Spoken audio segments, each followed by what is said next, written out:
story here. Yes, there we go. There's a story going. Anyway, back in 1978 or something, 79 maybe, I don't know. Somewhere back there in the dark ages, my buddy Merrill decides, for some odd reason, that he wants a player piano. So he goes looking for player pianos and, checking the local newspaper and wants for sale ads and shit. And he finally comes up with a player piano.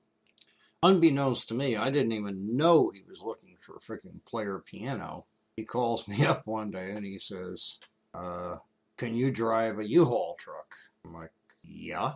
So I go over to the house and he's like, well, I found a player piano. I'm like, what? Always wanted a player piano. And so he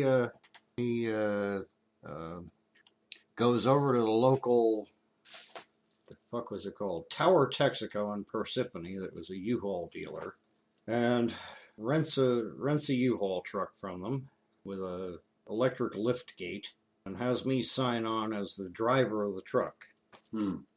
So we get the truck. It's like 7:30 on a something afternoon, and we go on up, and we're going up to Rockaway, New Jersey, and find this address and go past it and have to go out to another main road and turn around and come back. And I back this sucker into the driveway, and these people have a player piano in their freaking garage. Ratted out the whole thing, and I don't know, he had paid like $100 for it or something, and it came with 50 rolls of piano rolls and stuff. And so we wheel the thing, and the old cast iron wheels on the bottom of the thing are all like half rusted and scraping across the garage floor. And we drop down the lift gate and hustle the thing up on top. And shit, man, I don't know, we were both like 25, 26, 27 years old or something. So I guess we were stupid enough to just move a piano ourselves. So we crank the lift gate up and, roll the thing into the bed of the truck and take some rope or something and tie the thing to one wall of the truck and put the lift gate up, pull down the overhead door thingy, and off we go and bring it back to Mountain Lakes, to his parents' home. And after getting the old man's 59 Cadillac Coupe de Ville out of the driveway, and the 1970 hell was that thing, Chevrolet Impala 350, get them all out on the street, I backed the freaking truck up and the driveway wasn't wide enough to turn the thing and face it towards the garage door like we'd picked it up. They had a big ass driveway, and so we get the son of a bitch down, get it down on the ground, and by now it's like dark. It's like the sun has gone down. We got the lights on outside the garage, and I think the place we picked it up from had an all nice concrete driveway, and his driveway is like asphalt, and it's seen better days. Got some lumps and holes in it. So the two of us are like horsing this thing into the garage, and of course there's like the 1-inch lip going into the garage, to keep water from coming into it, even though it was uphill from everything else. But now we bump the thing over the hump and get it in there and get her turned around in the garage and park it there, and I guess return the truck, and he had left his car or something over it. He had this was at the time, yeah, that's right. At the time he had the 1975 or something Fiat X19, I don't know, no, I forget what the thing was. It was some stupid little hatchback Fiat that wore out wheel bearings about every 3 weeks. And when you went to the Fiat dealer, it would take you 3 more weeks to get replacement wheel bearings, and then you'd have to take the entire front end apart of the thing and pound the living shit out of them and put them back in, and usually Loctite them back in place because they had hammered the shit out of the steering knuckles and stuff. But anyway, that's a whole nother story. The car that swallowed sockets. Every time we worked on that thing, you know, you'd like drop a socket wrench and the thing would just like disappear into oblivion. It wasn't under the car, wasn't laying on a frame rail. It was somewhere inside, causing the car to just to rattle and clatter more every time you drove it. The thing was like, it was like fucking Charlie Brown's kite eating tree, except it ate sockets. Yeah. But anyway, he gets this thing, and then we like, you know, we put a roll on it and try pedaling the thing, and it's like, the thing's got fucking asthma, and it kind of moves the roll, and it binkled a couple of keys and stuff, and it really wasn't functional. I mean, it would, if you really put your heart into it and did a cardiac workout on those two little foot pedals, they were pumping it, it would kind of play for about 10 seconds and then run out of breath. So he embarks on this thing of, okay, well, we're gonna fix this. So anyway, you know, I knew a little bit about pianos. I had a few years earlier, I thought I would like to learn how to play the piano. So I had bought an 1898 or something. I don't even know what the heck the brand name of the thing was, a regular old piano. I think I paid $25 for that, and of course I didn't have a pickup truck, so I called my friend Freddie, who was husband of Priscilla, my neighbor Nutty Norman's daughter. And Freddie had a Datsun PL 520, about a 1972 or something. And I said, Freddie, can I borrow your pickup truck? So at that time we had to run out to Long Valley and get his pickup truck, and then I think drive to frickin' Madison or something, which was like, I don't know how many miles away, but it was a trip.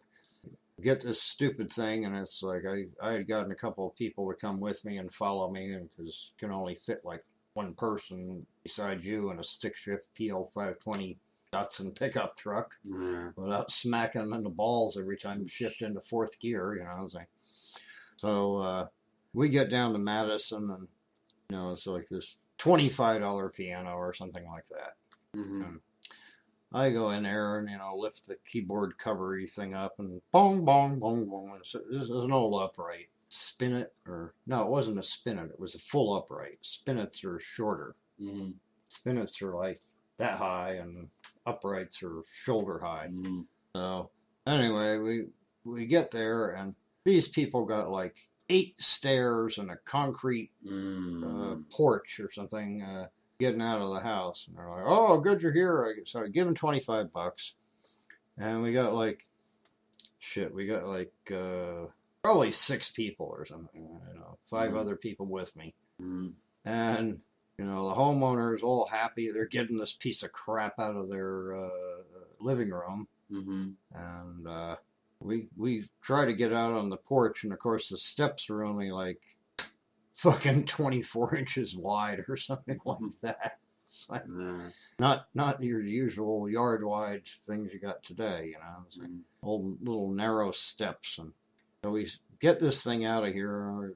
It's like 3 of us on each end, or probably 4 of us on one end and 2 guiding the top of it. And we're trying to pick it up, and there's like busting knuckles on the wrought iron railing going down. Of course, me, the skinniest one of all, is at the bottom of this thing, you know, waiting to be run over by a freaking piano. Well, we get it in Freddie's truck, and again, rope the thing down. I had little rope loops on the side of the thing, roped it down, drive it back, bring it to Hapatcon, get it up into my buddy's house. He said he would host it there, because that was before he got married, and before he had a couch, so the piano had a place to live. So anyway, we got there. But, this is just part of the piano stories. So anyway, I had learned how a piano worked by having had this thing. You know, you like open there's things on a piano nobody knows. It's like, I mean, you can take the entire, if you pop the right little latches that are all hidden inside the cabinet of it. I mean, you can take the whole front off the son of a bitch. I mean, you take the lid off, you take the front part out, the front lid, which usually they hinge out and latch a couple inches open to get you more sound. If you want to mute it, you slam up, close the lid, and push the thing in. And then there's the three little foot pedals that like clamp the bass notes and clamp the high notes and do something, holds everything open for like sustain in the middle or whatever. But anyway, I had kind of learned about pianos. So you get these things and there's little hidden catches and latches and stuff. So you could rip the whole front end of the cabinet off there. Then inside you twist a couple of levers and the entire, I don't know what you call it, action or whatever comes out. That thing with all the hammers that hit strings. That thing rolls forward and you grab it by the handles and lift it up and set that down. And you could pull the keyboard off from underneath. And all the keyboard was is a bunch of keys with like long levers on them that come up and tap something. But the whole process of this thing is like when you push a key, it pushed up on something and it caused another lever to swing and then the hammer to fly out.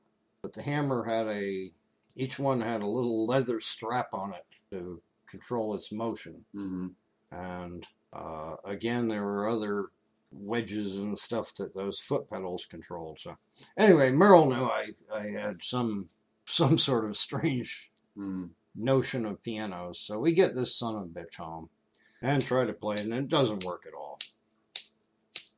So I guess he went off to the county library or something and got a book on player pianos, how they worked. And of course, how they work is you got a paper roll that is run by a vacuum, I believe it's a vacuum operated motor, some sort of vacuum vane thing that runs a whole bunch of chains and it gears and clockworks and everything else, and it rolls that piano roll from the bottom of the machine to the top of it and spools it all up.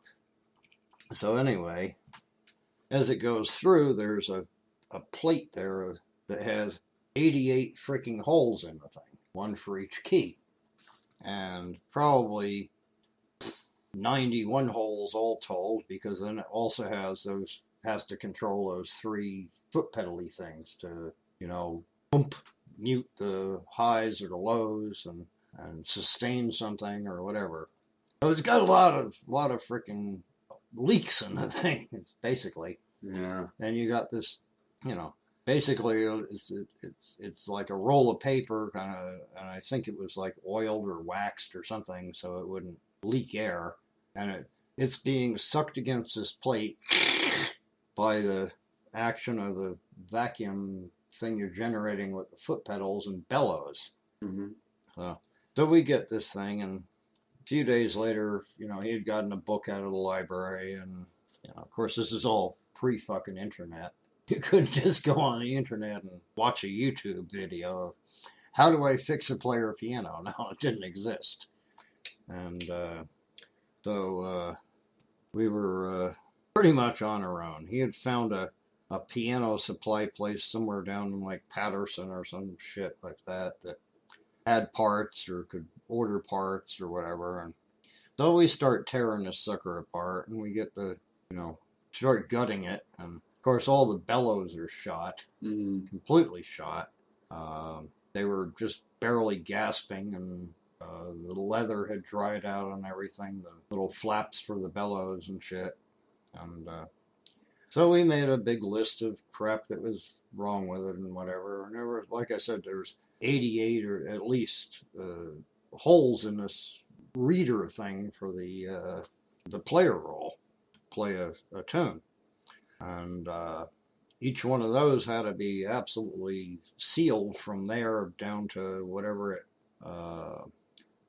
it kicked the actuator that tripped the key and went boom boom, and hit a string. So there were leaks all over the place. Thing had You got 88 tubes coming out, Mm. and like, I guess about 3 banks of them layered, and each one of them had a rubber fucking hose sticking onto it, going down to the thingamabobbers that kick the keys. So all of those were dry rotted and shot and everything. So he goes down and he buys like 400 feet of this 3/16 rubber hose from the piano place. Mm. There were a few of the keys, the ivory was missing off of them, and so he had to get replacements for those. The felts were shot on most of the keys, because you got these little spermazoa-shaped felt things stuck on the end of a little wooden dowel that swing out and hit the keys. Mm. I don't know if you ever seen the inside of a piano or not. Not really. No. Yeah. But anyway, they're little, I don't know, round. They go thin, and that's where the little stick goes into them, and boom, it hits the key. They were like felt, and different ones had different, hard, soft felt, wedge of felt stuck into them, and kind of all different. But and then the freaking leather straps that keep them from going too far, and that's what it was. Like with the sustain thing or something. There was some sort of bar that when you stepped on it, when I stepped on the pedal, I guess there was a bar like pulled it after the key hit it. It pulled them all back and kept them off the string. Because if you hit a piano and you go boom, hit a note, the key will hit and fly back. And there was some sort of mechanism, and I can't even remember or imagine how it worked, but some of them would hold the key against the string, so you'd only get like boom, and then it would stop oscillating. Others would pull the key back so the thing could go on forever. But a very fucking complex thing, and like I said, hundreds of feet of fucking rubber tubing in the damn thing.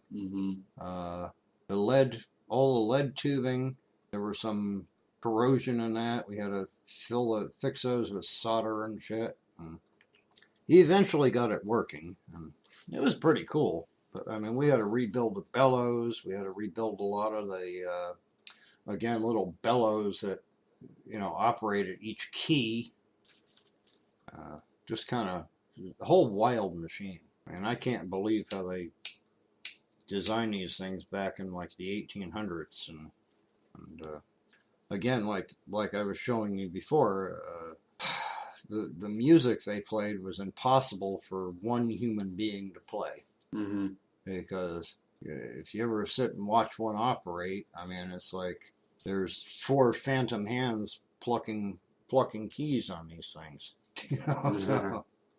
But I'm still having trouble imagining how the hell. I know it was all vacuum, because that was what held the paper roll against the 88 poles, or 91 or 3 or 4 or whatever there was, and then each key had to have an actuator. And for some reason, every time a hole opened up, there must have been a secondary thing that collapsed and opened a valve to let the vacuum go to that particular key or something. Highly complex. It's scary.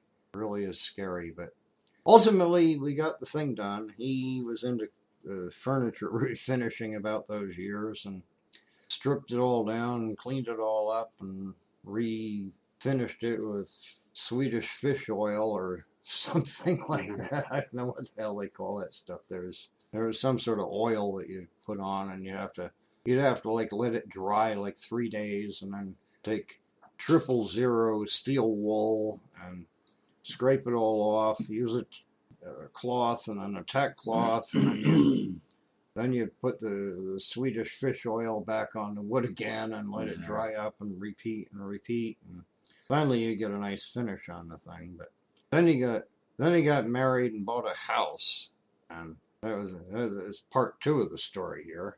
And it's like, now we got to get this stupid piano that is in his parents' garage into his new house, which is in Dover, New Jersey. probably about half a fucking mile from where the thing originally was picked up from. Really? So once again, the U-Haul truck, good old me driving a U-Haul truck, moving his furniture and all his worldly belongings, including the piano. We get there. Somehow or another, I think we managed to like drop the lift gate and get the thing off from a wall on his driveway, because he had like a flight of steps going up from the street and then another flight of steps going into the house. So I had one of these little sunroom porches and glass enclosed thingies there in the front entry to the house.